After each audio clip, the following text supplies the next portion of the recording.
Bismillahirrahmanirrahim. Assalamualaikum warahmatullahi wabarakatuh. Waalaikumsalam. Alhamdulillahi wa kafa, wassalatu wassalamu ala nabiyil mustafa wa ala alihi wa sahbihi wa man iktafa, amma ba'd. Para pemirsa Insan TV dimanapun Anda berada dan juga para pendengar Radio Insani, kemarin kita sudah membahas mengenai takbiratul ihram, bahwa seorang muslim diharuskan untuk mengawali sholatnya dengan ucapan takbir yang diistilahkan dengan takbiratul ihram, juga diiringi dengan mengangkat tangannya.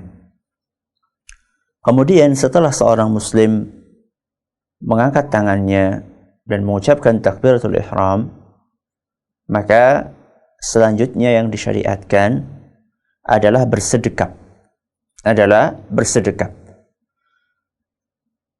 Dan ini adalah merupakan petunjuk Nabi kita Muhammad sallallahu alaihi wasallam yang disebutkan di dalam banyak hadis yang sahih.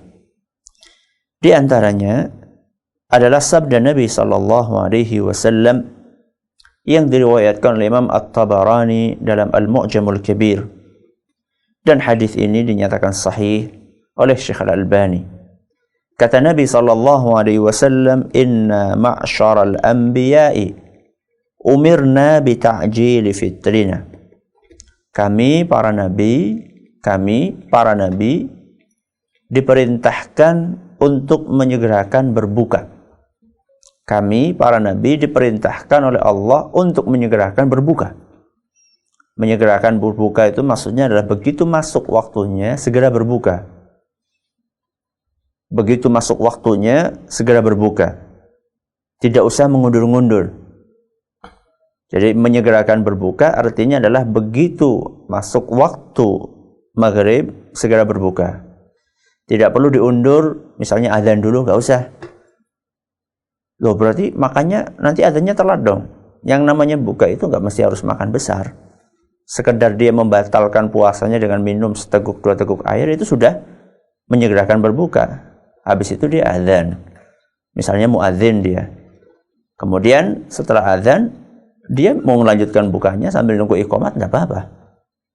Jadi yang dimaksud dengan menyegerakan berbuka adalah begitu masuk waktu maghrib maka dia segera berbuka. Dan yang dimaksud dengan berbuka itu nggak harus makan besar.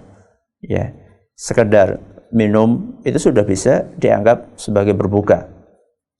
Kata Nabi SAW, sesungguhnya kami, para nabi, diperintahkan oleh Allah Subhanahu wa Ta'ala untuk menyegerakan berbuka wa ta'khiri sahurina. Yang kedua, kami diperintahkan untuk mengakhirkan sahur kami. Mengakhirkan sahur itu maksudnya adalah sahur menjelang subuh. Jadi kalau misalnya subuhnya itu jam 4:30 misalnya, ya sekitar jam 4-an lah, ya jam 4-an mulai berbuka, kira-kira cukup untuk makan, untuk minum, ya sekitar setengah jam insya Allah cukup. Jadi jangan sampai jam 4:30 azan, tahu-tahu jam 2 sudah ada yang bangunin sahur. Nah, pakai apa, kayak pakai kentongan atau pakai mic atau pakai apa, jam 2 masih terlalu pagi, ya. Nanti lapar lagi nanti. Kalau bisa diundurkan, ya, diundurkan menjelang subuh. Ini yang kedua. Yang ketiga, dan ini yang akan kita garis bawahi, wa an nadha'a aymanana 'ala syama'ilina fis shalah. Dan kami juga diperintahkan para nabi untuk meletakkan tangan kanan kami di atas tangan kiri kami saat sholat. Ini yang ketiga. Dan inilah bersedekap. Bersedekap. Jadi maksud dari bersedekap adalah meletakkan tangan kanan di atas tangan kiri. Jadi tangan kanannya diletakkan di atas tangan kiri. Ini yang dimaksud dengan bersedekap. Jadi bersedekap itu bukan sembarang bersedekap, ya. Karena kalau bersedekap itu orang mungkin bisa kayak gini, bersedekap ini juga termasuk apa? Bersedekap. Nah, tapi bukan ini yang dimaksud. Bukan ini yang dimaksud. Bersedekap yang dimaksud adalah apa yang dijelaskan oleh Nabi SAW di dalam sabdanya, yaitu meletakkan tangan kanan di atas tangan kiri. Itu yang dimaksud dengan bersedekap. Kemudian ini dalil yang pertama. Dalil yang lainnya masih ada, yaitu sebuah hadis yang diriwayatkan oleh Imam Ahmad dan Imam Al-Haythami mengatakan bahwasannya para perawi hadis ini adalah merupakan orang-orang yang diriwayatkan di dalam Sahih Bukhari atau Sahih Muslim. Bahwasanya Nabi SAW melewati ada seorang laki-laki yang ketika sholatnya dia bersedekap, tapi tangan kirinya diletakkan di atas tangan kanannya. Berarti kebalik, ya. Tangan kirinya diletakkan di atas tangan kanannya, kebalik. Maka begitu Nabi SAW melihat laki-laki itu melakukan sedekap dengan cara yang keliru, maka Nabi SAW kemudian membenarkan dengan melepaskan tangan kanannya dan dipindahkan di atas tangan kirinya. Ini yang dipraktekkan oleh Nabi SAW ketika melihat ada salah seorang dari sahabatnya yang keliru di dalam meletakkan atau di dalam bersedekap. Dan masih ada hadis-hadis yang lainnya yang menjelaskan tentang hal tersebut. Intinya bahwa bersedekap ketika sholat itu adalah sebuah ajaran yang dicontohkan oleh Nabi kita Muhammad sallallahu alaihi wa ala alihi wa sahbihi wasallam. Nah, sekarang pertanyaannya adalah bagaimanakah secara spesifik letak tangan kanan di atas tangan kiri? Apakah tangan kanan menggenggam tangan kiri atau sekedar meletakkannya saja? Ini adalah pertanyaannya. Berdasarkan hadis-hadis yang ada, sekurang-kurangnya ada dua cara. Sekurang-kurangnya ada dua cara meletakkan tangan kanan di atas tangan kiri. Dan dua-duanya sama-sama diriwayatkan dari Nabi kita Muhammad sallallahu alaihi wa ala alihi wasallam. Yang pertama adalah meletakkan tangan kanan di atas tangan kiri. Jadi sekedar diletakkan saja. Dan ini perlu mencakup 3 bagian tangan. Yang pertama adalah punggung, telapak tangan kiri. Ini yang pertama, punggung. Kemudian yang kedua adalah pergelangan, ya. Kemudian yang ketiga adalah lengan. Yang ketiga adalah lengan. Jadi ada 3 anggota tangan kiri yang perlu ketindihan tangan kanan. Yang pertama adalah punggung telapak tangan. Kemudian yang kedua adalah pergelangan telapak tangan atau pergelangan tangan. Kemudian yang ketiga adalah lengan. Jadi cara meletakkannya, tangan kanan ini diletakkan di 3 bagian tersebut kena. Ya, barangkali seperti ini kira-kira. Ya, ini adalah cara yang pertama. Jadi telapak tangan kanan menumpuk menindihi 3 bagian dari telapak tangan kiri, 3 bagian dari tangan kiri. Yang pertama adalah punggung telapak tangan kiri. Yang kedua adalah pergelangan tangan. Sedangkan yang ketiga adalah lengan. Berarti 3 anggota dari tangan kiri perlu ditindih dengan tangan kanannya. Kira-kira seperti ini. Cara yang ini disebutkan dalam hadis riwayat Abu Dawud, kemudian An-Nasa'i, dan dinyatakan sahih oleh Al-Albani rahimahumullah. Ini cara yang pertama, dengan meletakkan tangan kanan di atas tangan kiri. Adapun cara yang kedua adalah dengan menggenggamkan tangan kanan, dengan menggenggamkan tangan kanan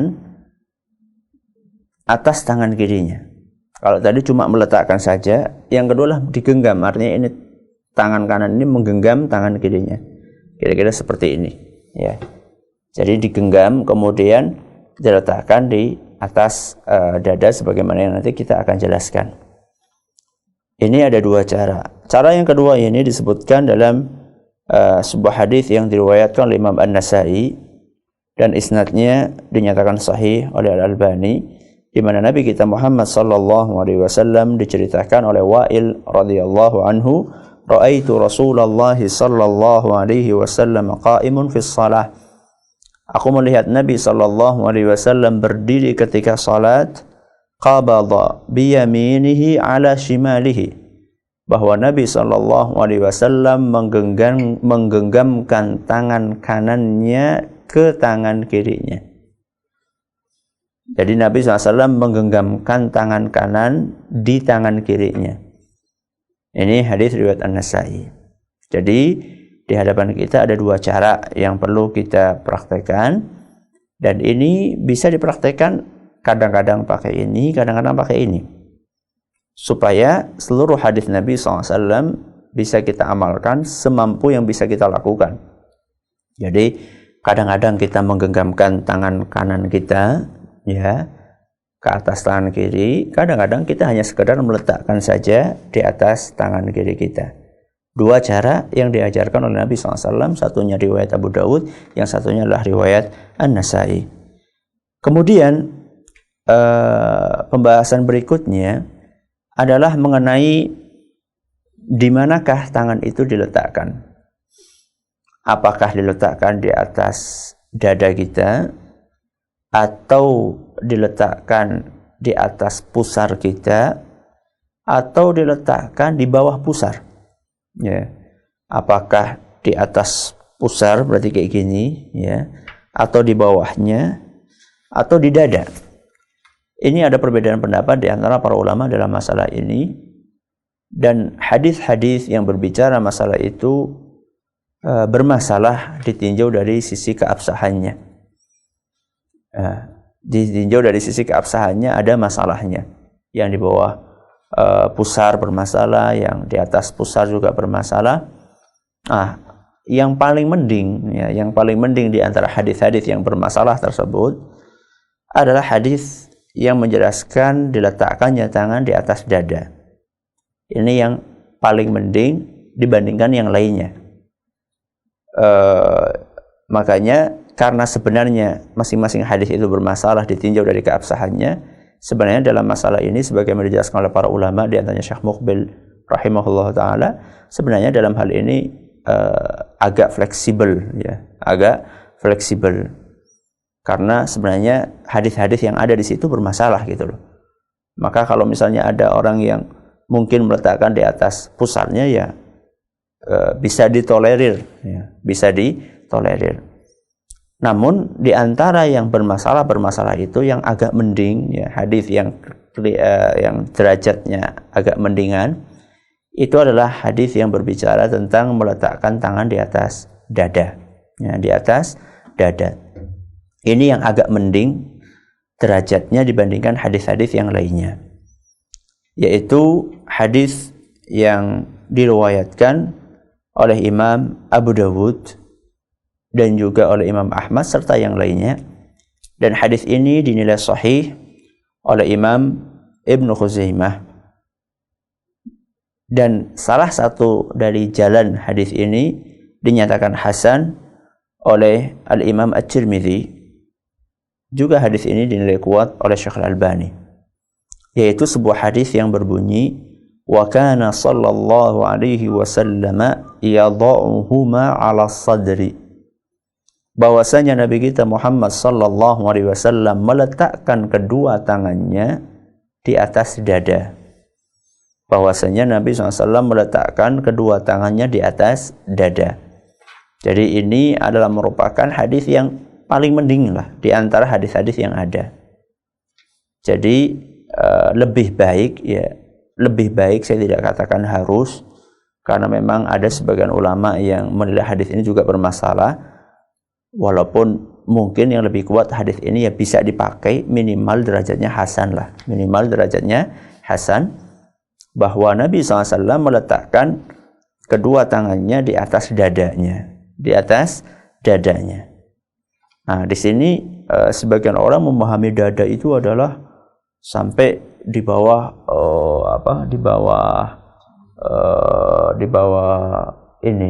janggutnya, ya, di bawah janggutnya.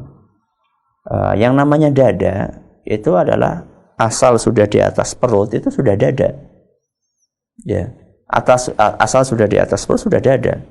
Jadi tidak harus tepat di atas susu, tidak, ya. Jadi agak turun sedikit segini juga itu sudah masuk dada, itu sudah masuk dada. Jadi kalau misalnya ada orang kayak gini, misalnya meletakkan, ini kan perut di atasnya dikit, ya, kayak gini, ini sudah dianggap di atas dada. Itu sudah masuk dalam kategori dada. Sebagaimana yang dijelaskan oleh Imam Ishaq Ibn Rahuyah, rahimahullahu ta'ala, diceritakan dalam beberapa riwayat, wa kana yadha'u yadayhi ala thadiyaihi au tahta thadiyain. Bahwasanya beliau, Imam Ishaq, beliau meletakkan kedua telapak tangannya di atas susunya atau di bawah susunya. Berarti di sini sudah masuk kategori dada. Jadi yang namanya dada itu bukan kok di bawah leher, ya, jadi langsung setinggi ini, bukan. Ya. Ini nanti lama-lama bukan dada lagi, nanti bisa-bisa nanti leher itu bukan dada. Jadi yang dimaksud dengan dada di sini adalah asal dia sudah di atas perut, itu sudah masuk kategori dada. Ini adalah yang dipraktekkan di dalam atau disebutkan dalam beberapa riwayat dari Nabi kita Muhammad sallallahu alaihi wasallam, dan juga praktek dari para sahabat Nabi sallallahu alaihi wasallam dan juga para ulama salaf kita. Kemudian di dalam Sahih Bukhari ada sebuah larangan yang tidak boleh untuk dilakukan, yaitu berkacak pinggang. Ya, berkacak pinggang ketika sholat. Apa itu berkacak pinggang? Berkacak pinggang itu adalah maksudnya kita meletakkan tangan kayak gini ketika sholat. Ya, nggak boleh orang lagi sholat kayak gini. Dan itu disebutkan dalam sebuah hadis riwayat Al-Bukhari dari Abu Hurairah radhiyallahu anhu, bahwasanya Rasulullah SAW bersabda, nuhiya an yusalliya ar-rajulu muhtasiran. Bahwasanya seseorang dilarang untuk sholat sambil berkacak pinggang. Seseorang dilarang untuk sholat sambil berkacak pinggang. Dan di situ dijelaskan oleh para ulama kenapa. Di antara hikmahnya adalah karena itu menunjukkan kesombongan. Lihat saja mandor-mandor, ya, bos-bos, ya, yang mereka itu angkuh, ya, mereka berkacak pinggang seperti itu, ya, sama bawahan-bawahannya. Lain mau sombong kok sama Allah Subhanahu wa taala. Ya, maka dari situ perlu diketahui bahwasannya yang dicontohkan oleh Nabi SAW ketika sholat adalah bersedekap. Nah, kemudian di sini saya tutup dengan pembahasan tentang hikmahnya, ya, tentang hikmah kenapa kok kita diperintahkan untuk bersedekap ketika berdiri sedang sholat. Di antara hikmah yang disebutkan oleh para ulama adalah bahwa dengan bersedekap seseorang itu akan lebih terkesan tunduk, ya, seperti orang yang sedang meminta-minta ke hadapan Allah Subhanahu wa taala. Dibandingkan dengan orang yang enggak bersedekap, cuma sekedar kayak gini saja, tangannya lurus saja. Jelas posisinya itu lebih kelihatan dia itu tunduk di hadapan Allah. Makanya Imam Ahmad rahimahullah pernah ditanya, mengapa kok kita itu bersedekap ketika sholat? Beliau mengatakan, huwa dhullun baina yaday aziz. Kata Imam Ahmad bahwa bersedekap itu adalah ketundukan, kepatuhan seorang hamba di hadapan zat yang mulia, yaitu Allah Subhanahu wa taala. Sehingga dari sini kita bisa mengambil sebuah pelajaran yang berharga, bahwa kalau di dalam sholat kita menampakkan ketundukan kita di hadapan Allah Azza wa Jalla, maka seharusnya di luar sholat pun kita harus tunduk di hadapan Allah. Tunduk di atas syariat yang Allah Subhanahu wa taala tetapkan. Kontradiktif kalau ada orang di dalam sholatnya dia bersedekap, tunduk di hadapan Allah, begitu habis sholat dia lepas jilbab. Di luar rumahnya dia lepas jilbab. Orang yang kayak gini adalah kontradiktif, ya, antara perilakunya di sholat dengan perilakunya di luar sholat. Kalau misalnya dia di dalam sholatnya sudah mengikrarkan ketundukan dia di hadapan Allah Azza wa Jalla, maka syariat apapun, ya, yang Allah Subhanahu wa taala tetapkan, dia harus tunduk.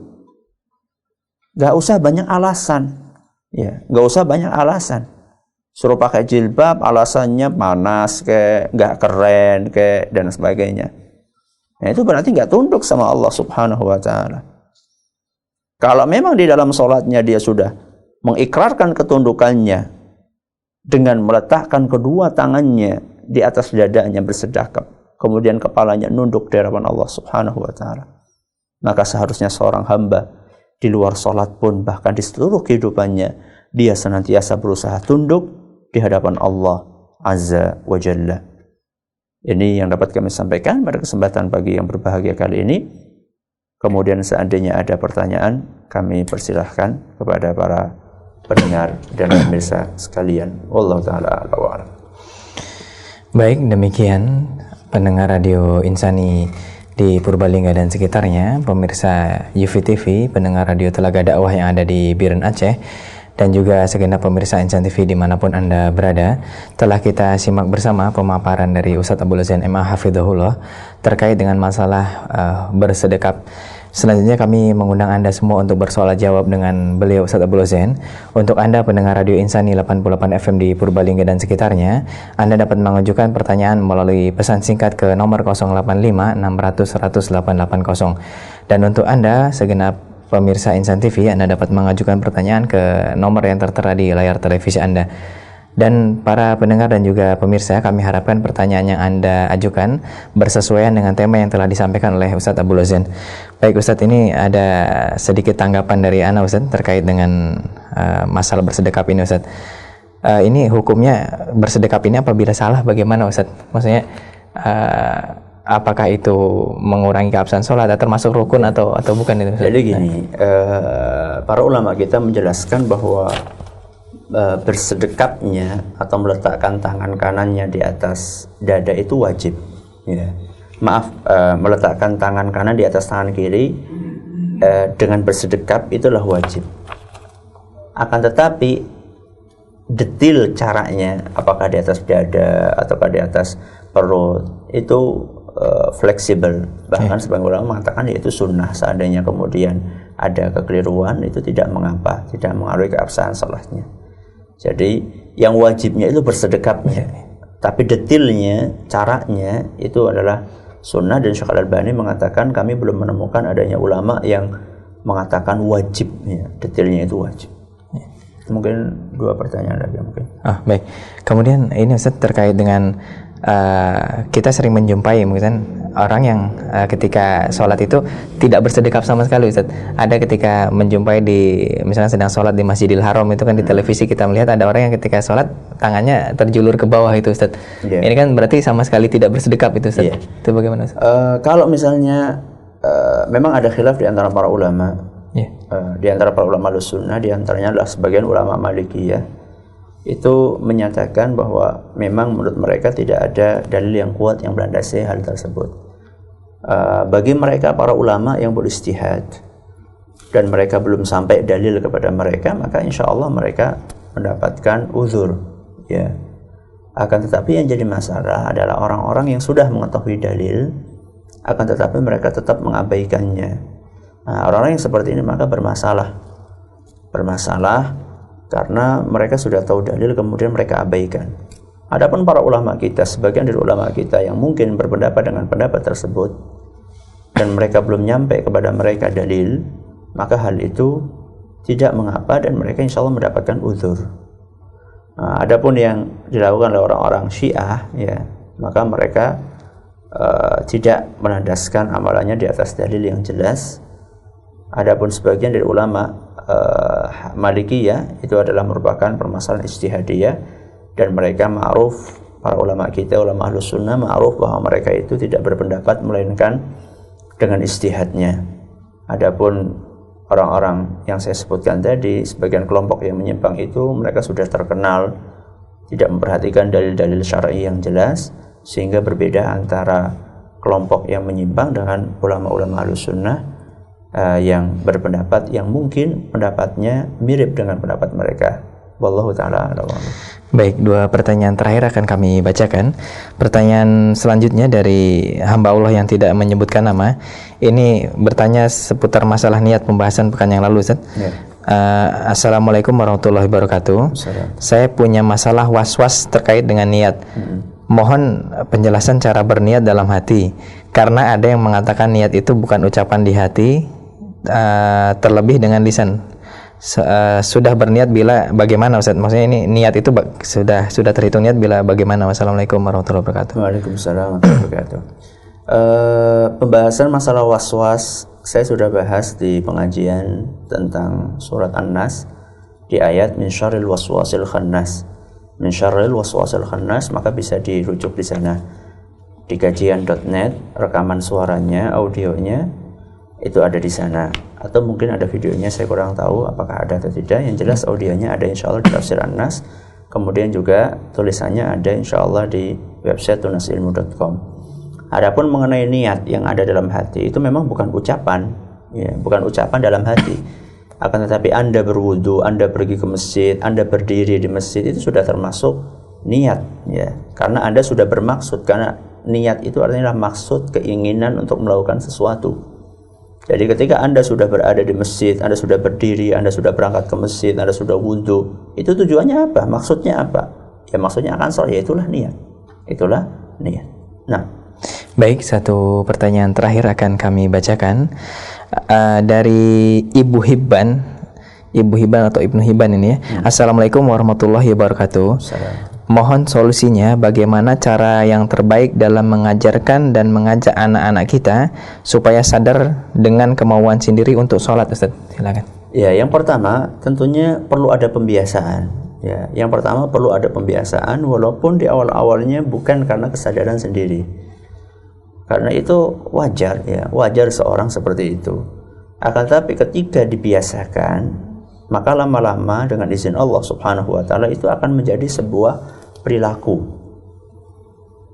Nah, untuk membangkitkan kesadaran anak, selain dibiasakan, perlu dijelaskan kenapa dia mesti sholat, fadilahnya, keistimewaannya, kemudian hukuman, ancaman buat mereka yang meninggalkannya, bawakan hadisnya, bawakan ayatnya. Dengan demikian kita bisa memadukan insyaallah antara pembiasaan dan juga kesadaran yang ada dalam hati. Dan jangan lupa contoh dari orang tuanya sangat mempengaruhi kepribadian anak kita. Wallahu taala a'la wa a'lam. Mohon maaf Ustaz, ini ada satu pertanyaan menarik Ustaz, satu saja mungkin singkat Ustaz ya. Ini terkait dengan masalah doa iftitah Ustaz. Pertanyaan dari hamba Allah yang ada di Bengkalis. Saya mau bertanya Ustaz, di dalam sholat tarawih doa iftitah itu kalau tidak dibaca apakah tidak mengapa Ustaz? Mungkin sebagian pas sholat tarawih ini Ustaz. Doa iftitah insyaallah akan kita bahas pada pertemuan yang akan datang. Intinya doa iftitah itu hukumnya sunnah, baik di sholat wajib maupun di sholat sunnah. Doa iftitah itu hukumnya sunnah, baik di sholat wajib maupun di sholat sunnah, sehingga kalau ditinggalkan maka tidak mengapa insyaallah. Pembahasan lebih lanjutnya kita akan bahas pada pertemuan yang akan datang insyaallah. Baik, demikian kaum muslimin dan kaum muslimat segenap pendengar Radio Insani 88 FM di Purbalingga dan sekitarnya, pendengar radio Telaga Dakwah yang ada di Biren Aceh, pemirsa Yufi TV dan juga pemirsa Insan TV dimanapun Anda berada, telah kita simak bersama seluruh rangkaian kajian Embun Pagi pada kesempatan hari ini. Kami ucapkan terima kasih jazakallah khairan kepada Antum Ustaz atas materi yang telah Antum sampaikan, dan juga kami sampaikan permohonan maaf kepada Anda segenap pendengar Radio Insani dan juga pemirsa Insan TV. Kami tidak bisa mengajukan seluruh pertanyaan Anda dikarenakan keterbatasan waktu yang kami miliki. Untuk Anda yang ingin mendapatkan atau mendengarkan rekaman ulang videonya, Anda bisa mendownload di kajian.net ataupun di situs di website yufit.tv. Baik, demikian para pendengar dan juga segenap pemirsa, kami yang bertugas dari studio Radio Insani 88 FM di Purbalingga mengucapkan undur diri. Wassalamualaikum warahmatullahi wabarakatuh. Waalaikumsalam.